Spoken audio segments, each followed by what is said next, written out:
Lagyan niya na. O yan, start. F2. So wala pang C dito. May CD na yan. Tol. Wala pang CD yan. Wala pang CD yan. Meron na. Wala. Tanggalin muna natin. Ito muna yung CD natin. Anong CD yan? XP, SP3. Di ba mag-start ka? Yeah, Di ba mag-start? Lalabas yan. Pindutin mo lang yung F2. Yan, lumabas yan. F2 ka. F2. Ito na F2. Ayan, lalabas yun. Lumabas yan. May setup. Tapos, papasok ko na. Hindi, wag mo na. Tapos, Boot. punta ka ng boot device. O, tapos, boot device pirating. Ayan. Yes, Yes, Sir sir. Randy. Yan.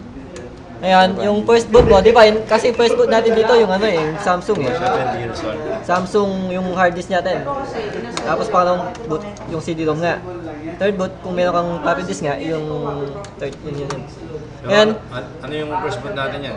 so first boot natin yan, yung CD-ROM kasi magpo-format tayo. Pangalawa yung ano, Samsung. Kung ano yung nandyan na lang, sunod-sunod na lang. Oo. Yun yung pinasok niya na. So ito na. Okay na. So Okay F10, na. o F10 ka yan. Okay, Safe. Ano yun? tapos F10. F10. F10. Tapos yan. Ito na. Pasok na yung CD. Tapos, lagyan nyo ulit. Ano siya? Siya na bahala. Dali lang ng partitioning yun, no? Yung ganun. Ayan. May press any key eh. Susi! Susi! Ayan, configuration setup. Yan. Ito yung teacher namin. Si... Hey! Teacher daw. Hindi lang may dyan. Ito na to. Subukan mo ulit. Wala. Yan. Waiting tayo nito. Yan. Ito po yung... Unang camera ko ganun. yan. Yun na lang yung setup. I-upload ko nga to sa YouTube. Maray mo, merong nangangailangan ng tulong to na ano. Massage niya, oh. May natutunan ako, oh, sabi niya. Yung sa, Yung advantage mo. Kaso Tagalog tayo, yung tatagalog tayo. At least wala pa Tagalog na nag-translate sa, ano, sa YouTube eh. Mali mo tayo, discovery. Marami na rin. Kaso, yung Hindi, iba... wala. Mga Test porneralos. Yung mga nag-discuss sa computer. English doon. English lahat, no?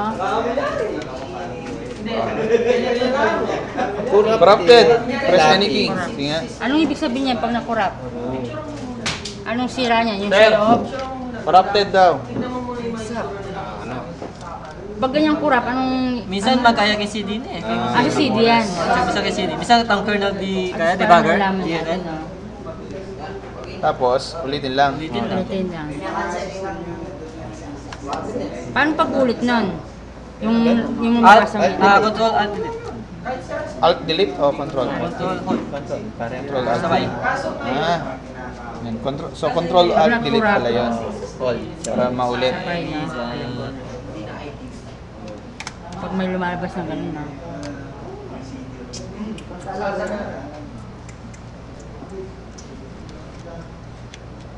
Ibig sabihin may gas kasi yung CD. Hindi nag-read, no?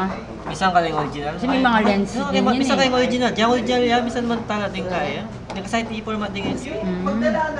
Pag Windows 7, Yan, minsan din. Kaya ng kernel debugger yun, magka-problema din. Original CD yun. Yun na. o yung Windows 7, pareho din yan. Yung Windows 7 na lang yung problema. Hindi natin pwedeng i-ano yung Windows Inema ka 7 niyan. dito. Mag-redeem mo yan yung Windows 7. Abla mo, folder yung token eh. Madali lang Hindi yan. natin testing yun, no? Ay, hindi niya capability yung Windows 7 ito. Hindi niya. Pang Windows XP lang na yung ano niya eh, specs niya. Kaya mo ganyan na yan, folder yan. Tapos installing flash driver tsaka kaya repairing. Mas maganda yung Windows 7 pag ganito. Ano mo, makikita mo diretso na. Diretso na siya.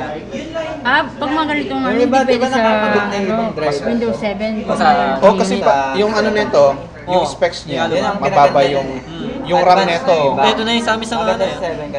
Depende sa RAM. Package na siya minsan. Ang RAM yata nito baka ano lang, baka ilan lang. Wala man yatang 1 gig.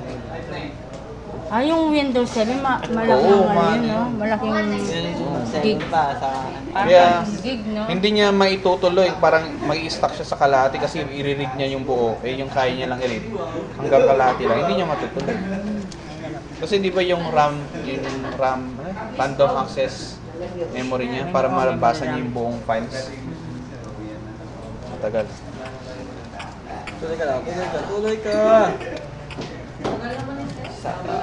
Yan ang ayaw ko sa mga Pag mga 2 gig ka na, pwede na yun sa Oo, Windows. so, yung RAM niya.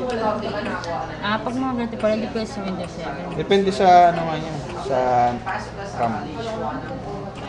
Pero kahit na 40 gig lang yung hard drive mo, pwede na. Basta yung RAM niya lang, di ba? malakas yung Yung RAM niya lang. Diba, lahat naman halos ngayon na bibili mo, wala naman ang mababang RAM eh. Pinamahaba na yung 2 gig ngayon. Pinamahaba na yung Latest na ngayon eh. Reportation mo. Yan? Yan.